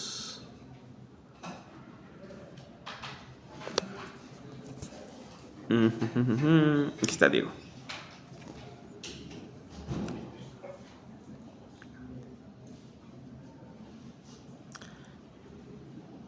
Locus Desperatus. Locus Desperatus. Yo solo la conozco, digo, aprendí en la facultad de leer italiano, pero no como para leer una novela. La intenté, me la dio, la intenté leer, no pude. Pero... ¿Es de Michel Marie? Sí. La intenté... Michel Marie, justo 2024. La intenté leer, está bien complicado, pero la historia es genial. La historia es un relato fantástico de un güey que es maestro. No es el güey, pero uno de los que le ayudan es maestro en latín y por eso se llama Locus Desperatus, que es un concepto de la filología. Lo que pasa es que este güey un día despierta y su departamento tiene una cruz en la pared, en la puerta. Llega al bar y le cuentan que la cruz significa que está maldito y que va a ser reemplazado por una cosa que se llaman los ultracorpis, que son una especie como de doppelgangers o tulpas o algo así, que poseen tu cuerpo físico y te reemplazan y te mandan a la calle, ¿no? Y entonces él dice, ¿pero cómo van a robar mi identidad? Y este güey, una de las curiosidades que tiene es que es coleccionista, colecciona cosas. Y entonces se empieza a dar cuenta que los ultracorpis lo poseen quitándole sus cosas. Y cada que le quitan una cosa, se le olvida algo. Le roban una foto y se le olvida un recuerdo. Le roban no sé qué y se le olvida una persona. ¿No? Y entonces dice, en la medida en que él se disuelve su yo en su colección, cada pieza de la colección que le quitan, lo van como despedazando, como a Dionisios, ¿no? Y entonces, pues, el drama es cómo resistir a los ultracorpis. O sea, hay una forma de resistir al ultracorpi que te robe te suplante, ¿no? Y está este fenómeno de la suplantación. Y claro, yo lo estoy trabajando por el tema de la cosa, ¿no? De cómo la cosa también supone un poquito de ti que queda, ¿no? En la cara que tú ves, que tú habitas de la cosa, también te dejas un poco, ¿no? Y entonces cuando te la mueven o la cambian, ¿no? se va, se va también desdibujando, modificando tu yo, ¿no? Recuerda esta novela. Les leo un ejemplo. Aquí es un ejemplo. Este ya es Ultracorpis. Aquí está. Un ejemplo que es sacado del origen de la obra de arte, ¿no?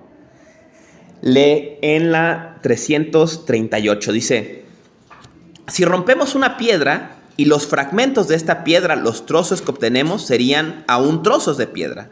Lo real se presta a una exploración infinita, es inagotable. Por eso los objetos humanos, los utensilios, se manifiestan como propuestos en el mundo, mientras que las cosas están arraigadas en el fondo de la naturaleza inhumana, ¿no?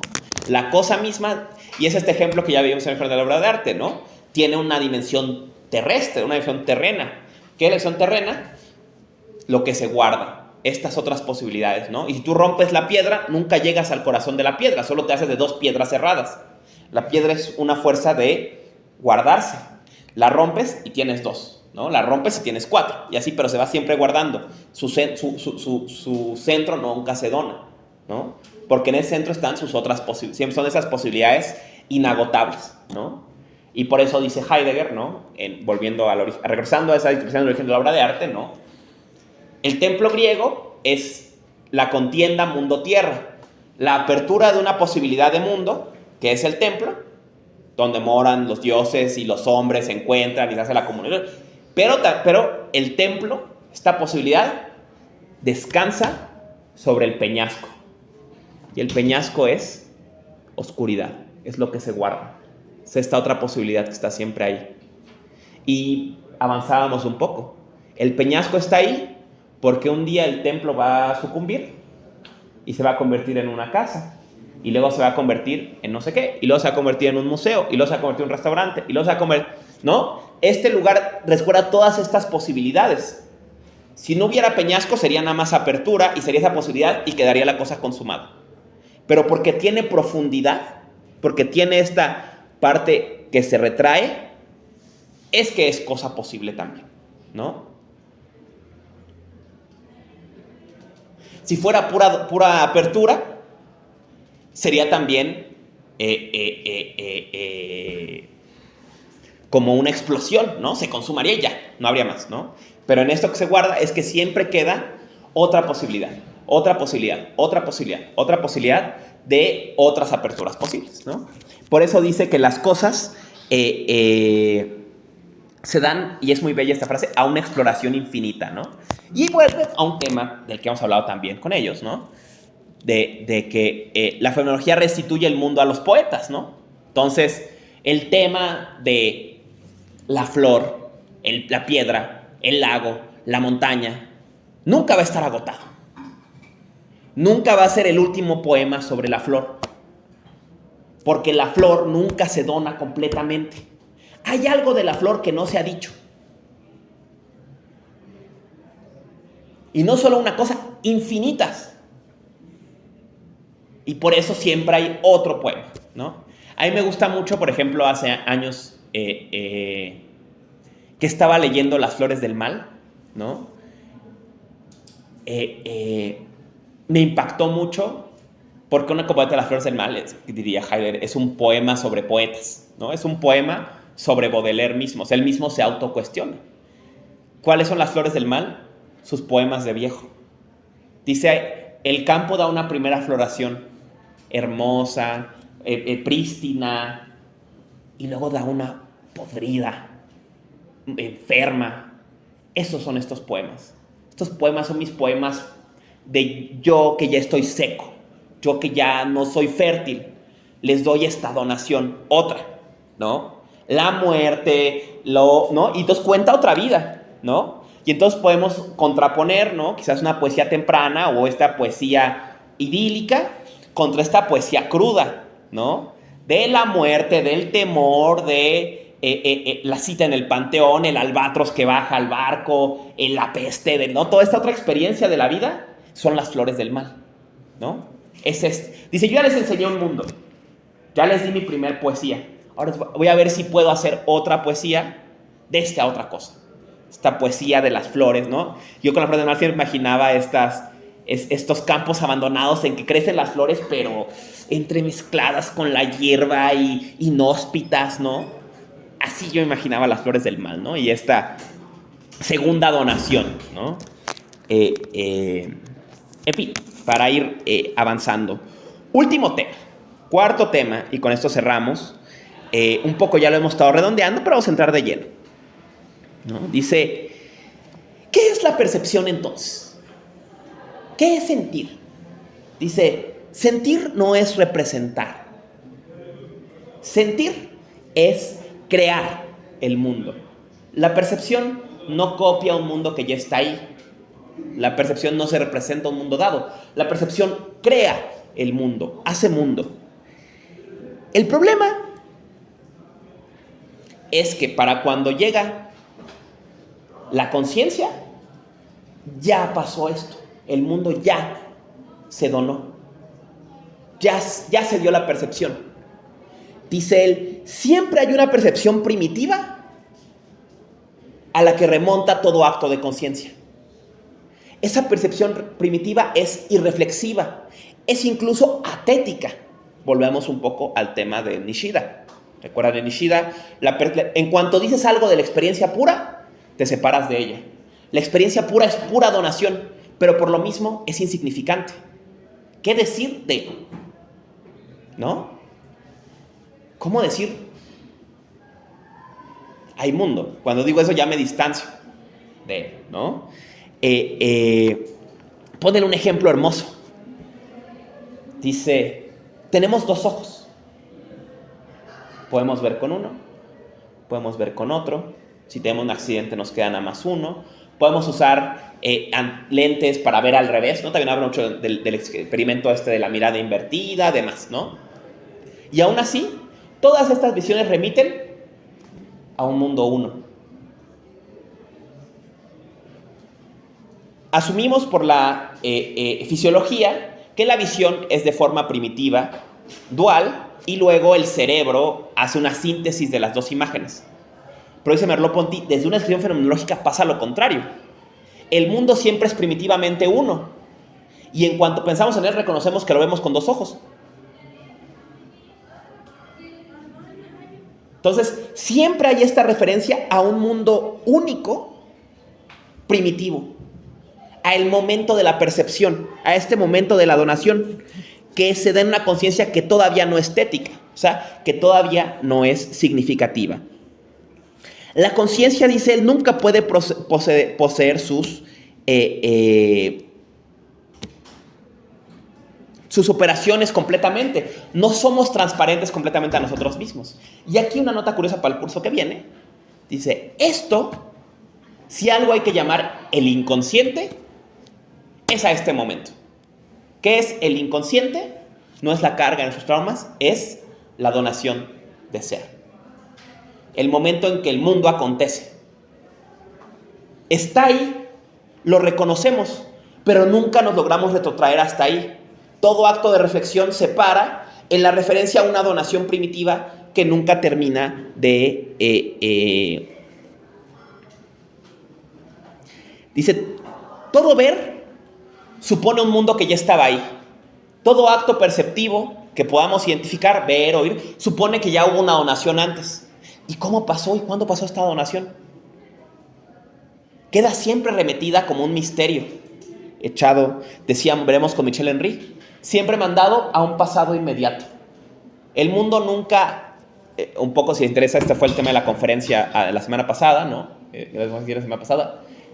El mundo nunca se da, siempre apenas se dio. ¿Cuándo se dio que el ente era? Hace un ratito. Cuando me di cuenta ya estaba aquí. Cuando llegué ya era mundo. ¿Cómo se dio esa donación? Hace un momento. Pero cuando yo llegué, ya estaba mundo. Ya era el caso que mundo. Entonces siempre hay esta referencia a una donación previa. Dice, hace un juego aquí interesante, dice, hay una subjetividad original, un sujeto original atético completamente que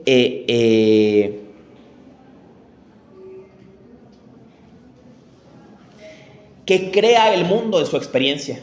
Dice, ese es Dios. Y nosotros somos como semidioses, porque nuestra conciencia tética se mueve en un mundo ya creado por nuestros padres, ya creado por esta yo previo, este ye, diría Sartre, este ye fundamental, crea mundo, pero cuando nos damos cuenta, cuando me reconozco como Emiliano, ya está el mundo dado. Entonces ya me muevo en este mundo que ya estaba ahí. Y quedo, pues, me muevo como este semidios en un mundo ya creado por esta otra figura que nunca alcanzo, ¿no? Adelanto aquí un tema, no quiero entrar a detalles en ella, porque es un problema que creo que Merleau-Ponty es uno de los únicos autores que se atreve. Y aquí también mencionaron una referencia interesante a Merleau-Ponty, que era un amigo, alguien que lo admiraba y lo quería mucho, con base en la obra que le dedicó, que es Lévi-Strauss, Claude Lévi-Strauss. Claude Lévi-Strauss escribe, ¿cómo se llama su obra más famosa? Esta, la antropología estructural, y escribe una secuela que se llama El pensamiento salvaje. Entre las dos tomos, muere Merleau-Ponty. Y Pensamiento Salvaje arranca y dice, este libro está dedicado a mi querido amigo Merleau-Ponty. Y entonces intenta una descripción, dice él, de cómo piensa el occidental contra el pensamiento salvaje o pensamiento primitivo. Y es una reivindicación de un pensamiento adaptativo, un pensamiento casuístico, no basado en principios. Muy interesante el texto, se consigue con mucha facilidad.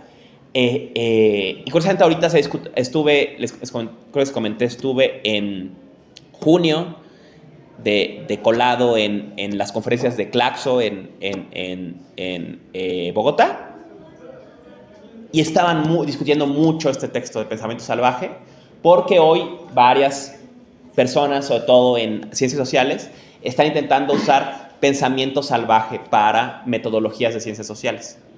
O sea, ¿podemos hacer investigación sin esperar un resultado? ¿Podemos ir a una comunidad sin esperar ya qué nos van a decir o qué vamos a obtener de ellos? Sin ir a una actitud extractivista, que sería la actitud clásica de las ciencias sociales. Y sería entrar a una investigación desde una cierta casuística, sin saber cuál es el fin ya, ¿no? Al empezar la investigación.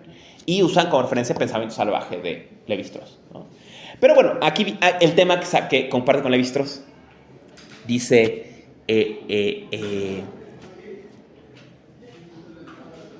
Merleau-Ponty, y este lugar, este espacio de donación de mundo, este momento previo y reflexivo a toda reflexión, este momento no tético y no transparente a cualquier acto de conciencia, pero que es el fundamento de donación de mundo, es también donde nace el lenguaje. Cuando el mundo nace, ya significa, ya tiene su lenguaje. Aunque no sepamos, dice él, qué significan las palabras, se dona significativamente para nosotros y con referencia a palabras. ¿Dónde nació, él dice, la conexión entre azul y la experiencia? Dice él, aquí. Solo que la pregunta de cómo pasó es incontestable, porque es en una donación primigenia de sentido, en la que se da el cuerpo, el mundo y su significado. Termino con una tesis fuerte, que es luego una tesis que luego rescata Deleuze y que es una tesis muy popular, digamos, en la filosofía contemporánea. Entonces, si esta donación de ser es el acto si la percepción, el fundamento, el sentir mismo, es esta donación de mundo, hace cuerpo, y del que luego se abstrae separación mundo, cuerpo, etc. Es un acto de comunicación, de interacción, de remisión a un koinón original entre en que conciencia, en que mundo y cuerpo pasan a la vez. Entonces, yo soy mi cuerpo. Yo soy este acto de percepción. Y entonces yo soy, dice él, yo no soy un hueco. No hay una distancia como hay entre sujeto y objeto. Yo soy un pliegue del ser. Soy un pliegue. Soy el lugar donde la aparición se vuelve sobre sí misma.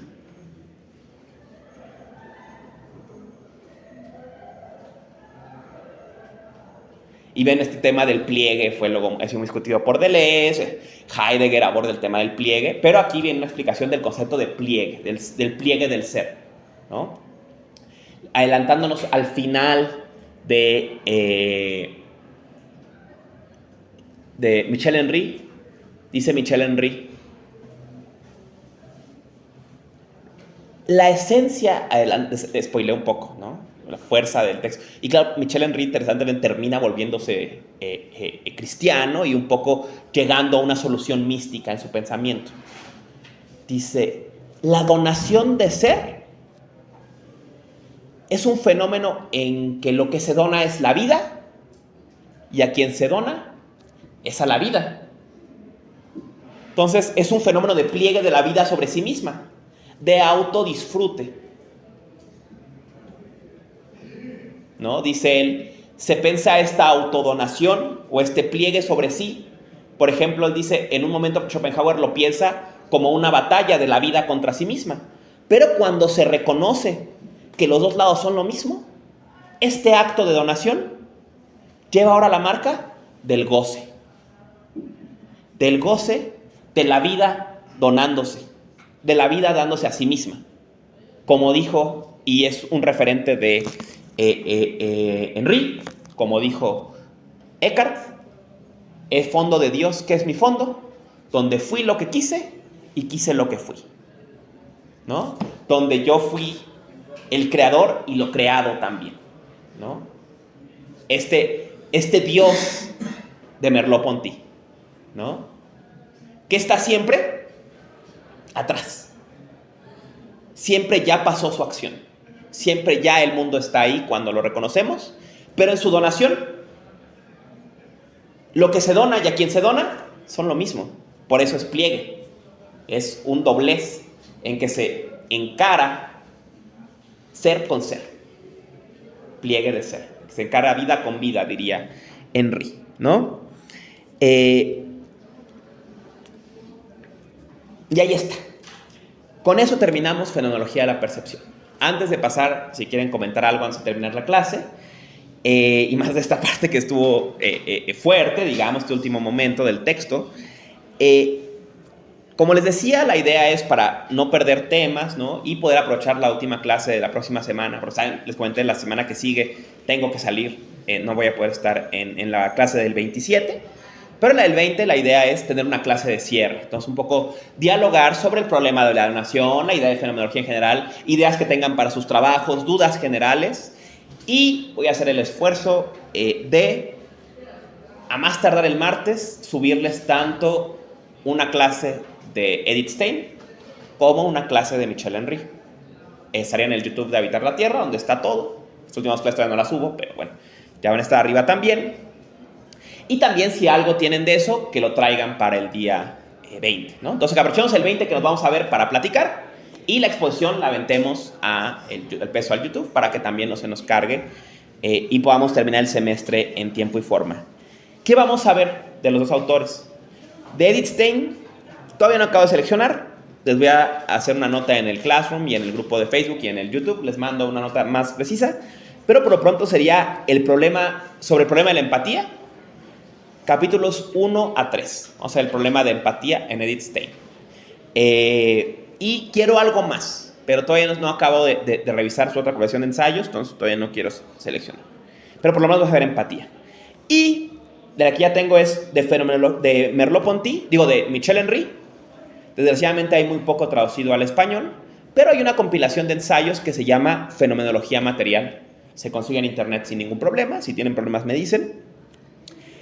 De esa quiero que me lean el prefacio y el capítulo 2, que se llama El método de la fenomenología. Y ahí vamos a entender qué es la fenomenología material, qué es esta idea de la esencia de la donación. Acuérdense de la idea entre materia y forma en Husserl para que entiendan un poco esto, si no les queda claro.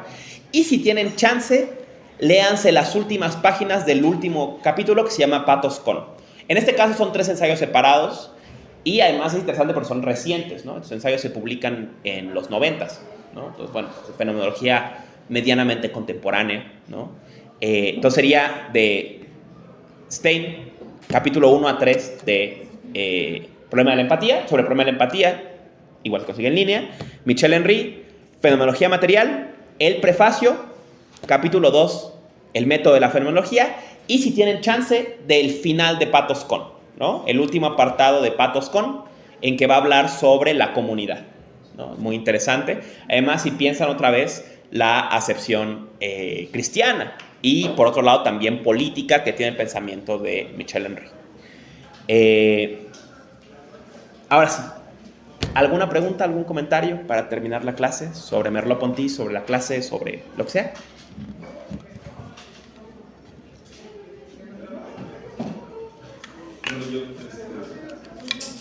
Bueno, creo que después Freud,